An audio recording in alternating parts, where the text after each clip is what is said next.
오늘 우리에게 주신 하나님의 말씀은 잠언 30장 7절에서 9절까지 말씀입니다. 구약 성경 945면입니다. 모두 자리에서 일어나 교독하겠습니다. 내가 두 가지 일을 주께 구하였사오니 내가 죽기 전에 내게 거절하지 마시옵소서. 곧 헛된 것과 거짓말을 내게서 멀리 하옵시며 나를 가난하게도 마옵시고 부하게도 마옵시고 오직 필요한 양식으로 나를 먹이시옵소서. 함께합니다. 혹 내가 배불러서 하나님을 모른다 여호와가 누구냐 할까 하오며 혹 내가 가난하여 도둑질하고 내 하나님의 이름을 욕되게 할까 두려워함이니이다. 아멘. 성경에 손을 얹고 고백합니다. 이는 살아계신 하나님의 말씀입니다. 아멘. 할렐루야. 주의 은혜와 평강이 여러분과 함께 하시기를 축원합니다. 오늘부터 슬기로운 경제 생활이라고 하는 주제로 시리즈 말씀을 전하고자 합니다. 오늘 첫 시간에는 재물 바라보기, 재물을 어떻게 바로 볼 수 있는가에 대한 말씀을 전하고자 합니다. 먼저 여러분에게 안내의 말씀드리면 경제 생활에 관련해서 평소에 궁금했던 것을 질문해 주시기 바랍니다. 함께 고민하는 가운데 성경 속에서 해답을 찾아보고 또 이렇게 말씀을 통해 여러분에게 전하도록 하겠습니다. 우리 교회 유튜브 하단 설명에 있는 이 구글 링크를 누르시면 여러분들이 다양한 질문을 하실 수 있습니다. 그래서 이번 설교 시리즈는 제가 일방적으로 하기보다는 여러분과 함께 소통하면서 말씀을 준비하고 전하고자 합니다. 미스바 전교인 수련회를 은혜 가운데 잘 마쳤습니다. 다양한 영역에서 전문가들을 모시고 말씀을 들었습니다. 시간 은혜의 시간이었는데 그 중에서도 우리 성도들이 가장 큰 반응을 보였던 메시지가 첫 시간에 말씀을 전해주실 뒤쉐어 현승원 집사님, 현승원 의장님의 이 슬기로운 경제 생활에 관한 메시지가 아주 많은 성도들이 도전을 받고 자극을 받았다고 하는 그런 이야기가 많이 있었습니다. 이 현승원 집사님은 30대의 젊은 CEO이십니다. 그런데 수백억 부자이세요. 부자라고 하는 사실이 중요한 것이 아니라 자신에게 주신 물질이 철저히 하나님의 것임을 고백하는 청지기의 삶을 살고 있는 분입니다. 그러니까 나는 주인이 아니라는 것이죠. 물질의 주인은 하나님이시고 그저 나는 하나님께서 주신 것을 맡아서 관리하는 청지기, 이 정신을 잃어버리면 교만해지고 결국은 망하게 된다는 것을 깨닫고 그런 철저하게 어려서부터 그런 훈련을 받았고 지금도 그렇게 살고 있습니다. 그래서 물질이 생길 때마다 선교사님들을 돕는 일을 부모님으로부터 배웠고 본인도 실천하고 있습니다. 물질이 좀 더 생기면 더 많은 분들에게 후원해 온 그런 삶을 살았습니다. 지금은 이제 디쉐어 미션이라고 하는 전문 선교 법인단체를 만들어서 선교사님들을 위한 게스트하우스도 설립을 하고 다양하게 선교사님들을 돕는 일을 하고 있습니다. 뿐만 아니라 아프리카의 어려운 지역에 학교를 100곳을 세워주는 프로젝트를 진행하고 있습니다. 또 현재는 50개국 되는 나라에 약 1,500명의 어린이들을 매달 후원하는 일을 꾸준히 해오고 있습니다. 참 쉽지 않은 일이죠. 그런데 이런 일을 하면서 그의 마음속에는 기쁨이 있는 겁니다. 왜? 하나님의 뜻에 순종하는 기쁨이죠. 그래서 물질을 어떻게 사용해야 되는가를 말씀을 많이 전해주셨는데 우리 성도들이 큰 도전을 받았다 이런 말씀을 많이 하십니다. 그런데 도전을 받은 데 그쳐서는 안 되겠죠. 실제로 우리 성도들이 삶 속에 슬기로운 경제 생활을 할 수 있어야 되겠습니다. 그래서 이 시리즈 말씀을 쭉 전하면서 여러분들이 어떻게 실제적으로 경제 생활을 슬기롭게 할 수 있는지 말씀을 전하고자 합니다. 가장 중요한 목적은 성경적인 물질관, 경제관을 정립을 하는 것입니다. 돈을 통해서 우리가 돈을 섬기며 사는 삶이 아니라 돈을 사용해서 하나님을 섬기는 삶을 살도록 하기 위해서 이 시리즈 말씀을 전하는 것입니다. 우리가 돈의 노예가 되지 말고 오히려 돈을 노예로 삼고 돈을 잘 활용해서 생명을 살리는 우리 인생이 되도록 하기 위해서 말씀을 전하고자 하는 것입니다. 예수님께서는 마태복음 6장 24절에 이렇게 말씀하셨습니다. 너희가 하나님과 재물을 겸하여 섬기지 못하느니라. 재물과 하나님 겸하여 섬길 수 없다고 하셨습니다. 우리가 두 주인을 동시에 섬길 수 없습니다. 우리가 재물을 섬기게 되면 하나님과 멀어집니다. 그러나 하나님을 섬기고 하나님 우선주의로 살면 하나님께서는 재물을 통하여 우리가 그렇게 살 수 있도록 지혜를 주십니다. 세상에 돈보다 강한 우상은 없습니다. 사람들은 돈을 숭배합니다. 돈을 예배하며 삽니다. 그러다가 망하는 것이지요. 예수님께서 말씀하신 내용을 복음서에서 살펴보면 예수님께서는 구원에 대해서, 천국에 대해서, 다양한 사랑에 대한 메시지도 전하셨지만 그보다 훨씬 많은 분량으로 재물에 대한 이야기를 하셨어요. 재물과 관련된 비유가 참 많습니다. 왜 그러셨을까요? 이 물질을 섬기다가 하나님과 멀어지는 일이 많기 때문에 그렇습니다. 물질 때문에 믿음과 거리가 먼 생활을 하는 경우가 많기 때문에 물질을 숭배하는 삶을 살지 말고 하나님 섬기며 살라고 말씀하신 것입니다. 예수님께서 돈에 대해서, 물질에 대해서 경계하셨지만 그렇다고 돈을 나쁘게 보신 것은 아닙니다. 돈을 섬기는 것이 나쁜 것이지 돈 자체는 나쁜 것이 아닙니다. 중요한 것은 돈을 도구로서 슬기롭게 사용하느냐 아니면 그 돈을 섬기며 사느냐 하는 것입니다.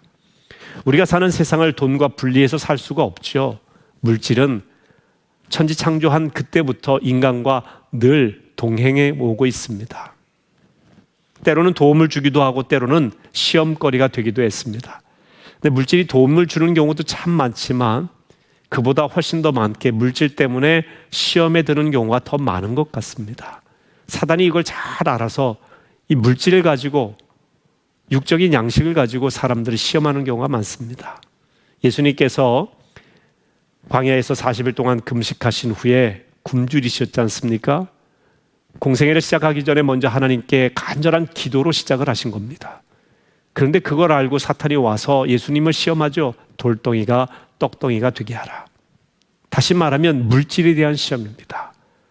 굶주리셨으니 얼마든지 그 시험이 큰 유혹이 되었을 겁니다. 하지만 예수님께서는 신명기 8장 3절 말씀을 가지고 물리치십니다. 사람이 떡으로만 살 것이 아니요 하나님의 입에서 나오는 말씀으로 살 것이다. 다시 말하면 사람에게 물질이 필요하다. 그러나 물질만으로 사는 것이 아니라 궁극적으로 사람을 살리는 것은 하나님의 말씀이라고 하는 것입니다. 그렇기 때문에 우리는 물질도 귀합니다. 물질이 필요합니다. 이걸 알아야 돼요. 물질 무조건 필요 없다. 돈을 모으는 건 잘못된 일이다. 물질은 악이다. 이렇게 말해서는 안 됩니다.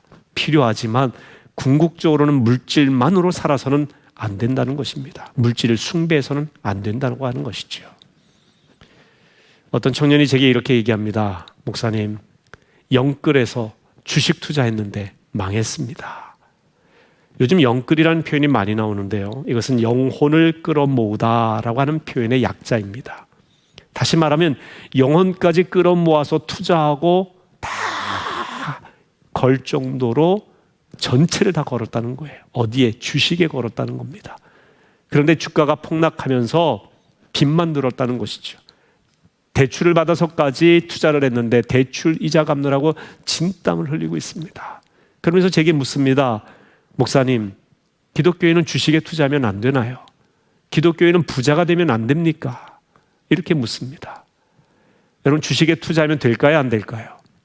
기독교인이 부자가 되면 될까요? 안 될까요? 제가 이제 계속해서 재정에 대해서 말씀을 전하면서 여러분에게 이런 부분에 대해서도 좀 더 구체적으로 말씀을 전하겠지만 결론부터 말씀드리면 투자하는 건 나쁜 게 아닙니다. 좋은 곳에 투자하고 바르게 투자하는 것을 나쁘다고 볼 수 없습니다. 주식 자체에 투자하는 것이 왜 나쁘겠습니까? 문제는 투기가 되고 도박이 되는 거겠죠. 영끌해서 우리가 주식에 투자한다고 하지만 엄밀히 말하면 우리의 마음에 투기와 도박의 심리가 있는 것은 아닌가 돌아볼 필요가 있을 겁니다. 왜 부자가 되면 안 되겠습니까? 주님께서 우리가 부자가 되는 걸 막지 않으십니다. 그런데 더 중요한 건요, 이미 우리는 부자라는 사실을 알아야 돼요. 앤디 스탠리 목사님, 미국의 노스 포인팅 교회의 담임 목사님이 쓰신 책이 하나 있습니다. 부자로 살기보다는 부유하게 살라. 그렇게 이야기를 하는 책인데요. 거기에 보면 이런 이야기예요. 당신이 연봉 37,000불 정도를 받는다면 부자다. 37,000불 정도면 우리나라 돈으로 4천만 원이 조금 넘는 돈이에요. 1년 동안 4천만 원 이상 여러분이 연봉을 받는다면 세계에서 상위 4% 안에들은 부자라고 합니다. 엄청난 부자죠. 그런데 그 근처에 가까이 사는 사람들과 비교해서 상대적으로 더 많이 받는 사람들과 상대적으로 비교해 보니 내가 가난한 것 같지만 세계 전체를 놓고 봤을 때는 엄청난 부자라고 하는 겁니다. 스마트폰을 갖고 있고 컴퓨터를 갖고 있고 자동차를 갖고 계십니까? 에디 스탠리 목사님은 당신은 대단한 부자입니다. 세계에는 이렇게 모든 것들을 갖추지 않은 사람들이 훨씬 더 많다는 거예요. 아프리카, 동남아, 남미에 굉장히 인구들이 많은 밀집된 지역에 사는 분들은 이런 혜택을 누리지 못하는 분들이 훨씬 더 많다고 하는 겁니다. 그렇기 때문에 우리가 가난하다, 없다, 빈곤하다라고만 말하지 말라고 하는 것입니다. 부자가 되면 안 되나요가 아니라 이미 주신 물질을 어떻게 사용하느냐가 훨씬 더 중요한 관점이 되는 것입니다. 이 물음에 대한 해답을 점점 여러분과 함께 말씀을 나누는 가운데 찾아가도록 하겠습니다. 오늘 본문은 아굴의 잠언인데요. 잠언 대부분은 솔로몬이 쓴 그런 이야기입니다. 그런데 오늘 본문은 아굴이라고 하는 분이 썼습니다. 아굴의 기도를 중심으로 재물 바로 보기라고 하는 제목의 말씀을 전하겠습니다. 흔히 경제 생활하면 돈을 쓰는 것, 돈을 버는 것, 이 두 가지에 집중합니다. 근데 보다 중요한 것은요, 수입과 지출보다도 어떤 경제관을 갖고 있느냐가 훨씬 더 중요합니다. 바른 경제관을 갖는 게 중요합니다. 결론부터 말하면 균형 잡힌 경제관을 갖는 것이 중요합니다. 돈은 긍정적인 면도 있고 부정적인 면이 있습니다. 이 두 가지를 균형 있게 바라봐야 됩니다. 먼저 긍정적인 측면의 내용을 성경에서 살펴보면 신명기 28장을 볼 수 있을 겁니다. 소위 축복장이죠. 하나님의 말씀에 순종할 때 그 결과로 하나님께서 축복을 주신다. 그런데 그 축복에 여러 가지 내용이 나오지만 특별히 강조하는 내용이 물질의 축복입니다. 신명기 28장 2절에서 5절 말씀에 이렇게 되어 있습니다. 내가 내 하나님 여호와의 말씀을 청종하면 이 모든 복이 내게 임하며 내게 이르리니 성읍에서도 복을 받고 들에서도 복을 받을 것이며 내 몸의 자녀와 내 토지의 소산과 내 짐승의 새끼와 소와 양의 새끼가 복을 받을 것이며 내 광주리와 떡반죽 그릇이 복을 받을 것이며. 한마디로 엄청난 재물의 축복을 받는다는 겁니다. 하나님 말씀에 순종하면 그 축복의 결과가 물질의 축복이다 라고 하는 겁니다. 그래서 재물을 얻기 위해서는 게으름 피우지 말고 열심히 일하고 하나님 말씀에 순종하도록 성경은 말씀합니다. 잠언 6장 6절에 보면 게으른 자여 개미에게 가서 그가 하는 것을 보고 지혜를 얻으라 이렇게 말씀하기도 하죠. 그러니까 부지런하게 열심히 일해서 돈을 벌라고 하는 겁니다. 물질을 얻으라고 하는 겁니다. 부유하게 되는 것, 건강한 부자가 되는 것 누가 뭐라고 하겠습니까? 이게 축복이라고 하는 거죠. 근데 여러분, 성경은 돈의 부정적인 측면도 이야기한다는 걸 알아야 됩니다. 물질이 화의 씨앗이 된다 라고 하는 말씀도 있어요. 그것을 보여주는 성경의 이야기가 창세기 13장에 나오는 아브라함과 그의 조카 롯에 관한 이야기입니다. 아브라함과 조카 롯은 갈대와 우루 하란 땅을 떠나서 가나안 땅을 향해 함께 왔습니다. 서로 의지했겠죠. 삼촌 아브라함은 조카 롯을 돌보고 조카 롯은 아브라함을 잘 따라 순종하며 왔습니다. 그런데 이 함께 사는 동안 하나님께서 많은 물질을 주셨어요. 짐승들이, 가축들이 많이 생겼습니다. 땅도 더 넓어졌어요. 그런데 가난하고 어려울 때는 서로 협력하며 도우며 존귀 여기며 살았는데 부유해지자 불편해지기 시작합니다. 자꾸 그 밑에 있는 종들이 다투기 시작해요. 서로 물질의 문제로 갈등이 생깁니다. 아브라함은 이래서는 안 되겠다 해서 좀 이제 서로 갈라서서 사는 게 좋겠다, 분가하는 게 좋겠다 생각을 하고 먼저 조카 롯에게 땅을 택하도록 하죠. 그리고 아브라함은 이 조카 롯이 택하지 않은 다른 땅을 택합니다. 조카 롯이 어디를 택하느냐? 물이 많은 곳, 물질이 풍성한 곳, 사람이 많은 곳, 소돔 땅을 택합니다. 이미 롯은 엄청난 부자가 됐는데 더 많은 재물을 갖기를 원하여서 그 땅을 택한 겁니다. 사실 삼촌이 네가 먼저 택하라 했을 때 만약에 조카 롯의 입장에서는 아닙니다. 그동안 길러주고 돌봐주신 것도 감사한데 삼촌이 택하세요. 그러고 나면 나머지 땅은 제가 택하겠습니다. 라고 말하는 것이 예의일 것 같은데 롯에게는 그런 게 보이질 않았어요. 인간됨에 대한 매너, 예의, 어떤 인품, 인격 이것보다는 물질이 우선이 된 겁니다. 그런데 그게 불행의 씨앗이 된 것이지요. 소돔 땅을 택해서 그 땅에 갔는데 그 땅 사람들은요 얼마나 죄악이 많은지 창세기 13장 13절에 이렇게 돼 있어요. 소돔 사람은 여호와 앞에 악하며 큰 죄인이었더라. 롯은 소돔 땅에 살면서 소돔의 문화에 젖어버렸습니다. 그들처럼 죄인처럼 살았어요. 성적으로 타락한 생각, 문화 속에 젖어서 그렇게 살았습니다. 물질 중심의 삶을 살았습니다. 폭력적인 그 시대의 사람들의 모습 속에 그대로 살았어요. 영적으로 피폐해갖고 도덕적으로 문제가 생겼습니다. 왜? 물질 때문에. 여러분 성경에서 가장 타락하고 사랑이 메마른 도시 중에 하나가 신약시대의 고린도라고 하는 도시예요. 항구 도시입니다. 근데 고린도는 물질이 풍성한 도시입니다. 물질이 풍성한데 사랑이 메말랐어요. 그래서 사랑장 고린도전서 13장이 나온 겁니다. 여러분 물질 때문에 우리가 불행해질 수 있다는 것 그것도 기억해야 됩니다. 이 두 가지 시각을 같이 가져야 됩니다. 그래서 잠언 23장 4절을 세 번역으로 보면 이렇습니다. 부자가 되려고 애쓰지 말고 그런 생각을 끊어버릴 슬기를 가져라. 아주 기가 막힌 말씀이죠. 부자가 되려는 생각부터 고치라는 겁니다. 부자가 되려고 막 애쓰고 그런 생각을 갖는다고 물질 중심의 생각을 갖는다고 부자가 되는 것도 아닙니다. 오히려 그런 생각 때문에 우리가 진짜 하나님과의 영적인 관계도 끊어지고 불행의 씨앗이 될 수 있다고 하는 것입니다. 여러분 슬기로운 경제 생활은 슬기로운 생각에서부터 비롯됩니다. 돈에 대한 바른 가치관에서 비롯된다는 것입니다. 성경은 돈의 명암을 이야기합니다. 긍정적인 측면, 부정적인 측면이 있다고 말씀을 합니다. 그래서 재물에 대한 균형 잡힌 시각이 필요합니다. 우리는 지혜자 아굴의 기도에서 이걸 배워야 되는데요. 오늘 8절 말씀 같이 읽습니다. 곧 헛된 것과 거짓말을 내게서 멀리 하옵시며 나를 가난하게도 마옵시고 부하게도 마옵시고 오직 필요한 양식으로 나를 먹이시옵소서. 이런 이야기죠. 하나님 저를 가난하게도 마옵시고 부하게도 마옵시고 하나님 저에게 가난과 부유함의 균형을 잡게 하옵소서. 하나님 저에게 바른 경제관을 주옵소서. 돈의 명함 한쪽에 치우치지 않는 슬기로움을 허락해 달라고 기도한 겁니다. 여러분 우리는 재물을 위해 기도해야 됩니다. 예수님도 오늘 우리에게 일용할 양식을 주시옵고 라고 하는 기도를 가르쳐 주셨습니다. 양식을 구하는 기도를 하라고 하는 겁니다. 그런데 오늘 우리에게 필요한 일용의 양식을 구하라고 하는 이야기지요. 필요한 양식, 필요한 물질에 대한 기도는 중요합니다. 하나님은 구하면 주십니다.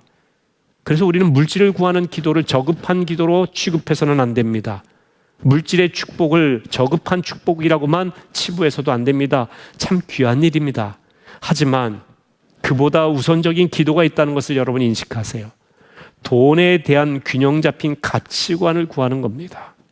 한쪽으로 치우치면 불행해지기 때문에 그렇습니다. 하나님 가난하게도 마옵시고 부하게도 마옵시고 오직 내가 이 물질, 필요한 물질을 가지고 하나님을 생각하고 하나님께 가까이 가고 생명을 살릴 수 있는 그런 물질에 대한 이 관점과 시각, 재물을 바로 볼 수 있는 눈을 허락해달라고 하는 기도를 먼저 해야 된다는 것입니다. 예수님이 말씀해 보면 부자들을 굉장히 경계하셨어요. 싫어하신 게 아닙니다. 부유함 때문에 천국을 잃어버릴 수 있다고 하는 사실에 대해서 경계하셨죠. 그래서 부자가 천국 가는 것이 약대가 바늘길을 통과하는 것보다 어렵다고 하셨어요. 왜냐하면 그들은 하나님을 섬기기보다는 그 부유함, 물질을 섬기기 쉽기 때문에 그렇습니다. 잠깐 누리는 세상의 물질적인 쾌락 때문에 영원한 기쁨을 놓칠 수 있기 때문에 경계하신 겁니다. 여러분 돈에 대한 바른 시각이 필요합니다. 어떤 이들은 돈을 너무 긍정적으로 봅니다. 그래서 모든 행복과 축복의 기준을 물질에 두지요. 물질이 많으면 행복한 거고 물질이 많으면 축복을 받은 인생이고 물질이 많으면 의로운 인생이라고까지 평가합니다. 이런 시각을 가졌던 사람들이 구약시대에 보면 유대인들이에요. 소위 공로주의적인 사상 속에서 그들은 부유한 사람, 의로운 사람이라고 하는 그런 공식을 갖고 있었습니다. 부자는 하나님의 축복을 받은 사람, 이런 공식을 갖고 있었어요. 반면에 가난한 자는 죄인, 가난한 자는 하나님의 축복을 받지 못한 사람, 가난한 자는 저주받은 사람이라고 하는 인식을 갖고 있었습니다. 이런 시각에 기초한 신앙이 기복신앙이죠. 복만 구하는 신앙입니다. 그런데 이것은 잘못된 시각입니다. 반대로 돈을 부정적으로만 보는 사람들이 있습니다. 그래서 부자를 비난하기 바쁘지요. 세상의 빈부격차를 비판하고 사회의 구조적인 문제에 대해서 비판적인 시각을 갖는 사람들이 있습니다. 이런 시각은 현실 도피에 빠지기 쉽습니다. 물론 사회에는 부조리도 있고 구조적인 악도 있습니다. 나쁜 부자도 있습니다. 물론 이런 사회의 구조적인 악은 바꿔나가야 될 것입니다. 개혁해야 될 것입니다. 문제인식을 갖는 건 필요합니다. 그런데 마냥 비판하고 비관만 한다고 세상이 바뀌는 것은 아니라고 하는 이야기입니다. 치열하게 공부하고 일해야 됩니다. 그리고 바른 경제관을 갖도록 우리는 기도해야 될 것이고요. 재능과 재물을 지혜롭게 사용해서 세상을 개선하려고 노력해야 될 것입니다. 그래서 가장 중요한 것, 우리가 이 슬기로운 경제생활에서 가장 중요한 이 첫 번째 과제가 뭐냐? 바른 경제관을 갖는 거예요. 성경적인 경제관, 바른 물질에 대한 가치관을 먼저 정립하는 것이 중요합니다. 하나님께서는 돈에 대해 좌우로 치우치지 말라고 하십니다. 균형 잡힌 시각을 가지라. 돈의 위험성도 알고 돈의 위대함도 알라. 돈의 밝은 면도 있고 돈의 어두운 측면도 있다는 것을 알아야 된다는 것입니다. 이런 균형 잡힌 시각은 교회를 바라보는 눈과도 관련이 있습니다. 여러분, 어떤 교회가 좋은 교회입니까? 부자들이 많은 교회, 그래서 헌금도 많이 하고 일도 많이 하는 교회, 그런 교회가 좋은 교회일까요? 부자들만 모이고 가난한 자들이 도저히 발을 들일 수 없는 그런 교회는 좋은 교회가 아닙니다. 주님께서 말씀하신 좋은 교회는 누구든지 오는 교회죠. 부자도 있고 가난한 이들도 있는, 그들이 공존하고 서로 도울 수 있는 교회가 좋은 교회 아니겠습니까? 가난한 사람은 부유한 사람 비난해서는 안 되고 부유한 사람은 가난한 사람들을 무시해서는 아니 될 것입니다. 자기 형편이 어렵다고 주눅들 필요도 없습니다. 인생을 살다 보면 우리가 소유하는 것이 꼭 노력에 비례하는 것은 아닌 것을 알게 됩니다. 경제 생활에 수많은 변수가 있지 않습니까? 예를 들면 똑같이 직장 생활하면서 출발한 젊은이가 있었습니다. 그런데 한 젊은이는 결혼하여 가정을 꾸리는 그런 과정 중에서 어렵지만 대출을 크게 받았어요. 이자 갚느라고 힘들지만 대출을 받아갖고 그때 당시에 아파트를 하나 샀습니다. 예를 들면 5억짜리를 샀다고 생각을 해보세요. 그런데 몇 년 지나고 나니까 이 5억짜리가 10억이 돼버렸습니다. 그런데 다른 젊은이는 똑같이 출발을 했는데 열심히 성실하게, 어쩌면 이 젊은이보다 더 열심히 일하면서 월급을 받으면서 살았는데 집을 구하는 게 늦어졌어요. 그래서 나중에 집을 구하려 보니까 4, 5년 전에 5억 하던 게 10억이 돼버렸어요. 그동안 수입은 그만큼 되지 않는데, 그러니까 대출을 받을 만한 그런 능력도 되지를 않아요. 그래서 계속해서 근근히 어렵게 살아갑니다. 여러분, 이것이 노력이 부족해서 이렇게 되는 거겠습니까? 변수가 많은 것이죠. 그래서 정부에서 부동산 정책을 어떻게 하느냐에 따라서 이 젊은이들의 이 삶의 가치가 굉장히 많이 달라지는 경우도 있지 않습니까? 우리가 열심히 일하고도 가난할 수 있다는 것입니다. 그러니 넉넉하지 못하다고, 어렵게 산다고 죄인처럼 움츠러들지 말라고 하는 이야기입니다.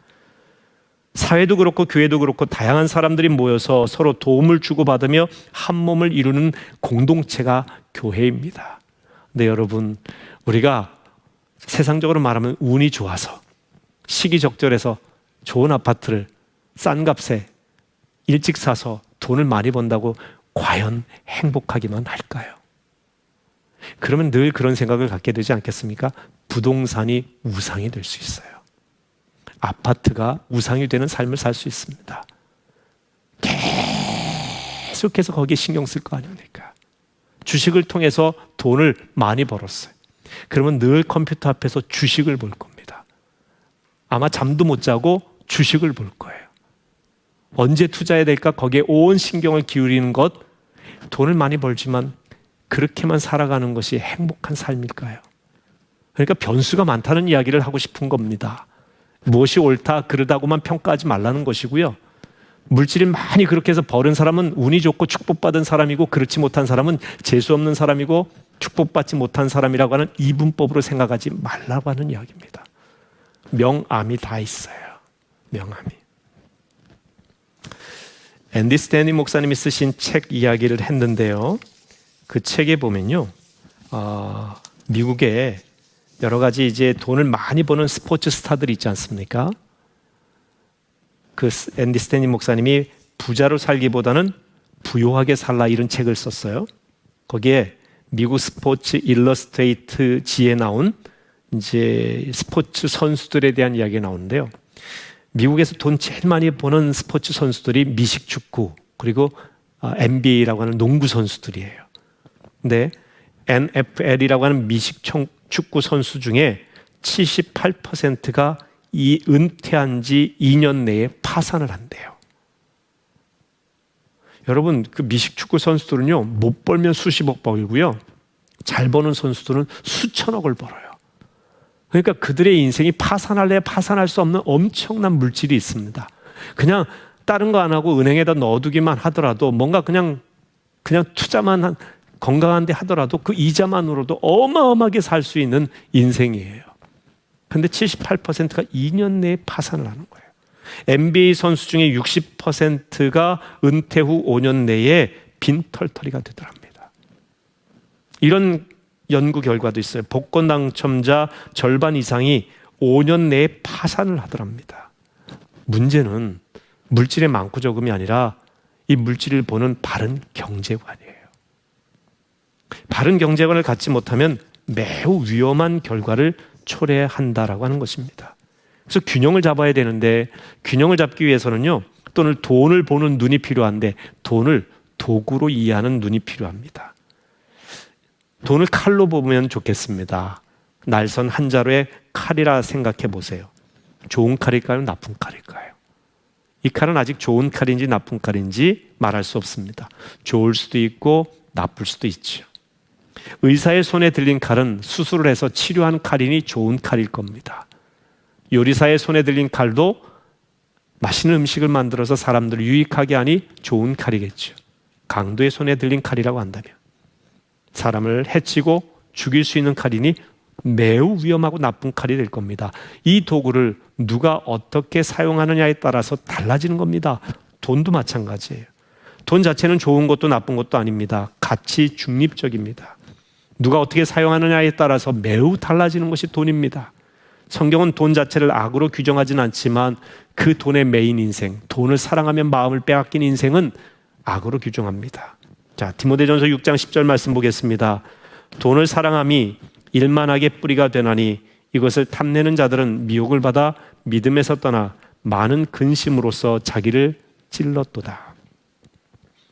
천천히 보면 이렇게 됩니다. 돈을 사랑함이 일만하게 뿌리다. 돈 자체가 일만하게 뿌리가 아니라 돈을 사랑함이, 돈을 숭배하는 것이, 돈을 절대화하는 것이 일만하게 뿌리가 된다. 이것을 탐내는 자들은 미혹을 받는다. 돈의 마음을 빼앗긴 자들은 결국 엉뚱한 대로 미혹을 받아 믿음에서 떠나게 된다는 거예요. 그러니까 돈을 섬기고 돈을 절대화하게 되면 믿음에서 떠나게 된다는 게 성경의 말씀이에요. 그리고 그렇게 돈의 메인 인생은 돈이 많아도 근심, 없어도 근심하여 그 근심으로 자기를 찌르는 가시가 된다는 것이지요. 돈을 사랑하는 것이 아니라 그래서 사용의 대상으로 여기고 지혜로운 이 경제관을 가지고 활용하는, 그것이 슬기로운 경제생활입니다. 근데 문제는 그 돈을 잘 다루기가 어렵다는 것이죠. 아무리 유능한 의사라 할지라도요, 칼을 잘 다뤄야 돼요. 잘못 다루면, 수술 잘못하면 큰일 나죠. 모든 요리사가 똑같은 실력으로 좋은 요리, 맛있는 요리를 만드는 것은 아닙니다. 선한 의도, 멋진 계획만으로 칼을 잘 활용할 수 있는 것이 아닙니다.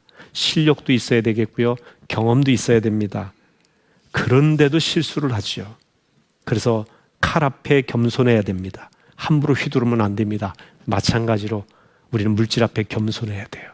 물질 앞에 고개를 숙이고 엎드려 경배하라는 이야기가 아니라 물질이 많으면 많을수록 겸손해져야 됩니다. 위험하게 사용하지 않도록. 하나님의 뜻이 무엇인지 깨달아야 됩니다. 여러분 기억하십시오. 돈은 유용하지만 아주 필요한 것이고 없어서는 아니 되겠지만 매우 위험한 도구입니다. 그러니까 두 가지 측면이 다 있다는 거예요. 오늘 본문의 지혜자는 이 진리를 인정하며 이렇게 구하죠. 9절 말씀 같이 읽습니다. 혹 내가 배불러서 하나님을 모른다. 여호와가 누구냐 할까 하오며 혹 내가 가난하여 도둑질하고 내 하나님의 이름을 욕되게 할까 두려워함이니이다. 이 아굴은 하나님께 뭘 구하느냐? 하나님, 물질 때문에 하나님 잊어버릴까 두렵습니다. 너무 가난해서 하나님을 잊을까? 하나님 없다 할까 두렵고, 너무 물질이 많아서 하나님 잊어버리고 물질에 매일까 두렵습니다. 제게는 하나님이 중요합니다. 하나님이 우선입니다. 하나님을 잊지 않도록 제게 필요한 물질을 주십시오. 너무 물질이 많을 때에 거기에 매이지 않게 하여 주옵소서. 제가 돈이 궁해서 다른 마음 품을까 두렵고, 제가 돈이 좀 있다고 주님을 떠날까 두렵다는 이야기죠. 아굴은 이 재물의 위험성, 날선 칼이라고 하는 사실을 알았던 겁니다. 그래서 하나님의 도우심을 구했어요. 여러분, 재물을 많이 벌기를 우리는 기도는 합니다. 하나님 물질 좀 달라고 기도는 하지만 하나님 바른 경제관을 갖게 하옵소서. 균형 잡힌 경제관을 주옵소서. 바르게 사용할 수 있는 지혜를 달라고 기도하는 경우는 매우 드뭅니다. 여러분의 기도도 균형을 가져야지요. 오늘 우리에게 일용할 양식을 구하는 기도와 더불어서 우리의 이 양식을 통해 우리가 무엇을 해야 될지, 어떻게 활용해야 될지에 대한 기도도 함께 해야 되는 것입니다. 앞에서 말씀을 전했듯이 돈을 사랑하는 것이 악이지 돈 자체는 악이 아닙니다. 돈을 버는 것 자체가 악은 아니에요. 성경은 부자 되는 걸 결코 금하지 않습니다. 성경에 거룩한 부자들도 많습니다. 아리마대 요셉을 보십시오. 예수님께서 돌아가셨을 때에 그가 준비한 빈 무덤, 좋은 무덤을 예수님을 장사 지내는데 그냥 내어드린 거룩한 부자입니다. 아브라함도 이삭도 야곱도 성경에 보면 거부예요. 어마어마한 부자인데 성경은 그들을 믿음의 사람이라고 부릅니다. 왜? 돈보다 하나님을 의지했기 때문이지요. 문제는 돈을 우상화하는 것입니다. 돈을 위험한 도구로 사용하는 것입니다. 여러분이 삶의 연장에서 바른 재물관을 가지고 사느냐, 그렇지 아니하냐, 이것이 중요하다는 겁니다. 이 현실에서는 이걸 알면서도 실천 못할 때가 많아요. 이상하게 사람들이 돈 앞에서 약해집니다. 돈의 미혹을 받습니다. 돈의 지배를 받아요. 그래서 돈을요, 과거부터 맘몬신이라고 말합니다. 맘몬이라고 하는 말은 영어로 머니와 어원이 같은 표현인데요. 이 머니라고 하는 말이 맘몬, 물질의 신이라고 하는 말에서 유래한 겁니다. 그러니까 여러분, 머니는요, 신이에요. 머니는 위험한 신입니다. 머니는 잘못 활용하면 하나님을 빼앗겨버리고 믿음을 빼앗겨버리게 합니다. 그래서 부정적인 측면이 있다는 것도 알면서 이것을 통해서 어떻게 하나님께 영광을 돌릴 수 있는지를 늘 생각하며 바른 관점을 구해야 됩니다. 아굴처럼 기도하십시오. 하나님, 물질을 어떻게 사용하기를 원하십니까? 주님은 여러분 삶의 자리에 모시고 그분의 말씀에 귀를 기울이시기를 바랍니다. 주님을 모심으로 바른 경제관을 갖게 된 성경의 인물이 있습니다. 누가복음 19장에 나오는 삭개오입니다. 여러분 아시다시피 삭개오는 여리고의 세리장이요 부자였습니다. 그런데 외톨이였죠. 그가 당시에 이 로마치아에서 자기 동족 이스라엘의 세금을 착취해서 로마 정부에 갖다 바치는 일을 했어요. 그것도 세리 중에서도 으뜸인 세리장을 했습니다. 그러니 동족들에게는 매국노 취급을 받았습니다. 물질은 많았지만 행복한 인생은 아니었어요. 그가 부자가 되는 것, 인생의 목표로 삼고 살았지만 그 목표 때문에 자기의 삶이 불행해졌다는 겁니다. 여러분 생각해 보십시오. 왜 삭개오가 돈을 모으려고 했을까요? 착취하면서까지 벌려고 했을까요? 행복하게 살기 위함이 아니었겠습니까? 그런데 행복하기는커녕 오히려 많은 사람들과의 관계가 단절되는 외톨이가 되었습니다. 불행을 초래하는 물질이 된 겁니다. 그래서 예수님 만나고 싶었어요. 어떻게 하면 내 인생이 행복할 수 있을까? 예수님 가난하신데 참 행복해 보였고 예수님의 소문을 들으니 예수님 주변에 나 같은 세리 같은 사람들이 제자로 같이 있다는 이야기를 들으면서 이 예수님을 만나면 내 인생이 바뀌겠구나 생각을 했습니다. 그래서 예수님께서 여리고로 들어가 지나가신다는 이야기를 듣고 사람들이 많아 볼 수 없는 그 상황에서도 그럼에도 불구하고 뽕나무 위로 올라가죠. 돌무화과 나무라고 성경은 돼 있지 않습니까? 거기서 지나가신 예수님이 삭개오를 보고 내가 내 집에 가기를 원한다. 얼른 내려와서 예수님을 자기 집으로 모십니다. 사람들은 수군수군대죠. 어찌 저 예수님이 죄인의 집에 들어가는가? 저 삭개오는 죄인이라고 사람들은 단정하고 살았습니다. 무슨 이야기를 나눴는지 모르지만 예수님과 이야기를 나누고 난 다음에 삭개오는 물질관이 바뀌었어요. 완전히 바뀌었습니다. 누가복음 19장 8절에 이렇게 되어 있습니다. 삭개오가 서서 주께 여짜오되 주여 보시옵소서 내 소유의 절반을 가난한 자들에게 주겠사오며 만일 누구의 것을 속여 빼앗은 일이 있으면 내 갑절이나 갚겠나이다. 삭개오는 움켜쥐는 소유 인생이었습니다.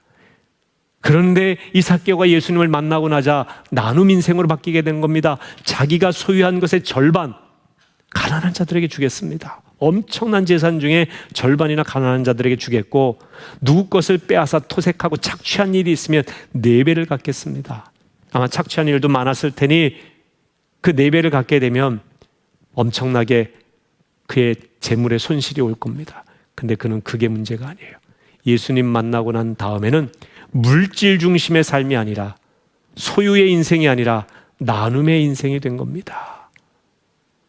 그러자 예수님께서 이렇게 선언하셨죠. 오늘 이 집에 구원이 이르렀도다. 예수님께서 구원을 선포하셨는데 보세요.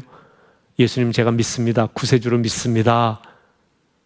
이런 고백이 있어서 선포하신 게 아니에요. 내가 천국에 대한 소망을 갖고 살아가겠습니다. 이런 믿음의 고백 때문에 그런 게 아니에요. 물질에 대한 분명한 물질관을 고백하자 예수님께서는 오늘 이 사람의 구원이 이르렀도다. 이 사람도 아브라함의 자손이미로다. 무엇을 얘기합니까? 믿음과 물질은 서로 떼어 있는 관계가 아니에요. 물질과 믿음은 매우 밀접한 관련이 있습니다. 하나님을 섬기느냐 물질을 섬기느냐.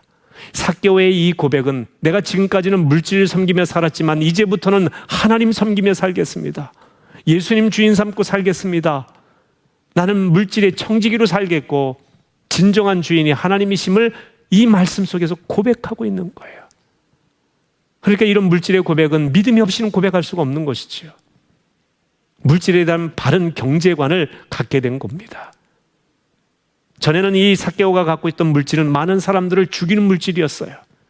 그런데 예수님 만나고 난 다음에 삭개오의 물질은 사람들을 살리는 물질이 되었죠. 똑같은 물질인데 예수님 만나기 이전과 이후 물질은 똑같으나 이것을 바라보는 눈이 달라진 삭개오의 손에 들린 물질은 생명을 살리는 물질이 된 것입니다. 여러분, 바른 경제관이 중요합니다. 많은 사람들이 돈을 원합니다. 그런데 먼저 질문할 것은 나는 왜 이 돈이 필요할까? 나는 돈을 어떻게 쓰려고 하는가? 나는 돈을 바르게 사용할 만한 실력이 있는가? 방향이 없고 실력이 부족하다면 그 돈이 오히려 악이 될 수도 있다는 것입니다. 감당 안 되는 물질을 받게 되면 그 물질이 독이 되는 겁니다. 그래서 너무 부하게도 너무 가난하게도 마옵시고 라고 하는 지혜로운 기도가 필요한 것이지요.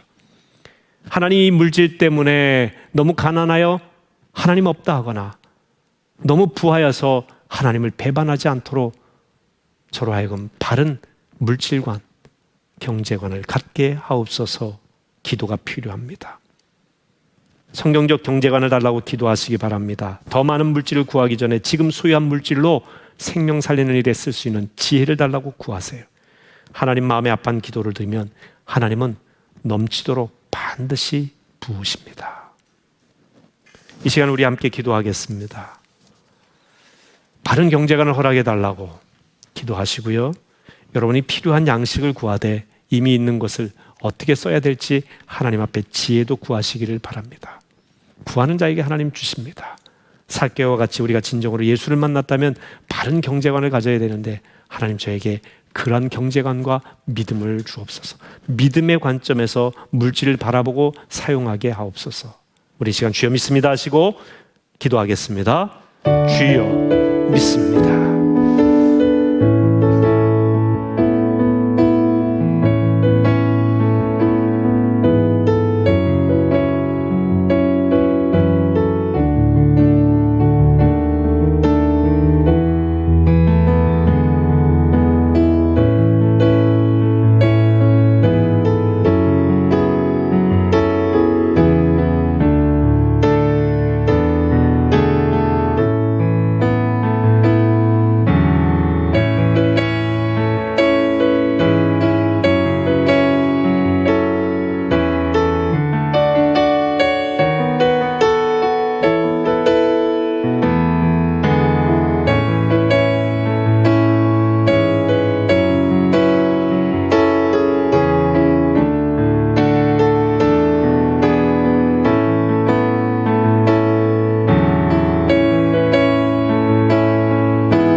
은혜로우신 하나님 참 감사합니다.